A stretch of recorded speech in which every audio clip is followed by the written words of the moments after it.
Kahuli sa lagay na ating panahon ngayong araw nga ng Lunes, August 18, 2025.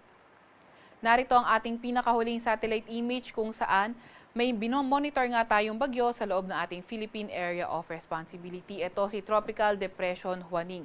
Kanina nga alas 4 ng hapon, ito ay huling namataan na nasa may layong 555 kilometers east-northeast ng Itbayat, Batanes. Nagtataglay ng lakas na hangin na 55 kilometers per hour malapit sa sentro at bugso na aabot sa 70 kilometers per hour. Ito ay kumikilos sa direksyong hilaga ng mabagal. Itong bagyong nga ito ay wala naman tayong nakikitang direktang epekto sa kahit na anong parte ng ating bansa kahit sa mga susunod na araw. Para naman sa lagay ng panahon, inaasahan nga natin yung easterlies ang makakaapekto sa silangang bahagi ng Visayas at Mindanao. Kaya asahan natin na ito ang magdadala ng maulap na papawirin at mga kalat-kalat na pag-ulan, pagkidlat at pagkulog sa Eastern Visayas, Caraga, Davao Region, Northern Mindanao, pati na rin sa may Zamboanga Peninsula. Kaya inaasahan nga rin natin na magiging maulan sa lugar ng Apayao, pati na rin sa Ilocos Norte. Iyan naman ay sanhi ng trough ng tropical depression sa labas naman ng ating Philippine Area of Responsibility. Kaya sa mga lugar na inaasahan natin na uulan din sa mga susunod na araw at ngayong araw ay pinag-iingat nga natin sa mga banta ng pagbaha o hindi kaya pagguho ng lupa. Para naman sa lagay ng panahon, sa Metro Manila at nalalabing bahagi na ating bansa, mas maaliwalas na panahon ang inaasahan natin, pero may mga tsansa pa rin ng mga localized thunderstorms. Sa kasalukuyan nga ay may minomonitor din tayong cloud clusters sa labas ng ating Philippine Area of Responsibility. Etong mga cloud clusters na ito ay hindi natin nirule out yung posibilidad na ito ay maging isang low pressure area sa mga susunod na araw, kaya patuloy tayong mag-antabay sa mga ilalabas na update ng Pag-asa. Narito naman ang pinakahuling track netong bagyong si Juaning. Nakikita natin na posible na nga itong lumabas na ating Philippine Area of Responsibility by tomorrow morning. At nakikita rin natin na throughout the forecast period ay mananatili ito as tropical depression, pero ang paglakas nito at mag-intensify as severe tropical storm ay hindi nga rin natin nirule out. Para naman sa lagay ng ating panahon bukas, nakikita natin na patuloy pa rin yung maaliwalas na panahon sa Metro Manila and the rest of Luzon area. Pero may mga chance pa rin ng mga localized thunderstorms. Yung mga kasamahan natin sa Regional Services Division, patuloy na maglalabas ng mga thunderstorm advisory, rainfall advisory o hindi kaya heavy rainfall warning kung kinakailangan. Agwat ng temperatura bukas sa Metro Manila ay 26 to 32 degrees Celsius. 16 to 22 degrees Celsius sa may Baguio, 26 to 31 degrees Celsius sa may Lawag, 25 to 34 degrees Celsius sa may Tugigaraw, 25 to 32 degrees Celsius sa Legazpi at 23 to 31 degrees Celsius naman sa may Tagaytay.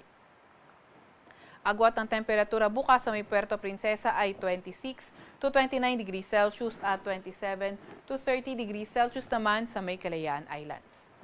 Para sa lagay ng panahon bukas sa Visayas at Mindanao, nakikita nga natin na maulan pa rin sa Eastern Visayas, pati na rin sa buong bahagi ng Mindanao area. Kaya patuloy tayo mag-antabay sa mga ilalabas na update ng Pag-asa.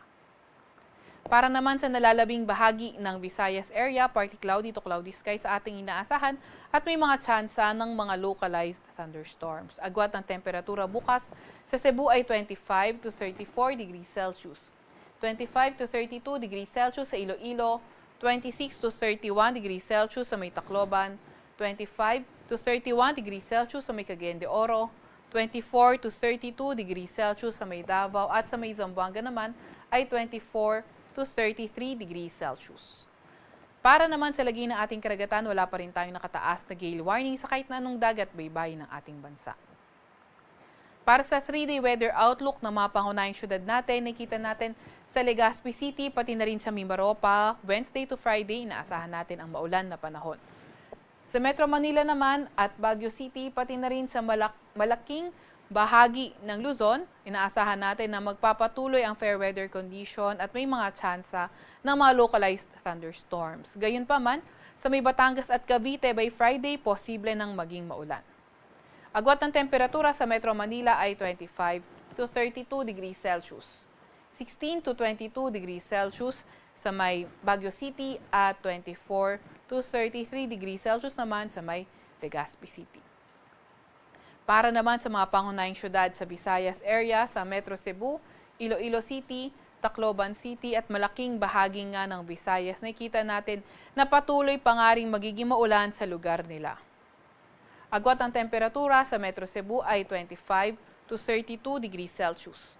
24 to 32 degrees Celsius naman sa may Iloilo City at 26 to 31 degrees Celsius sa may Tacloban City. Para naman sa mga pangunahing syudad sa Mindanao area, sa Cagayan de Oro City, sa may Zamboanga City, pati na rin sa may Caraga, sa may Northern Mindanao, pati na rin sa may Zamboanga Peninsula, Wednesday until Friday, posible ngang maging maulan sa kanilang mga lugar.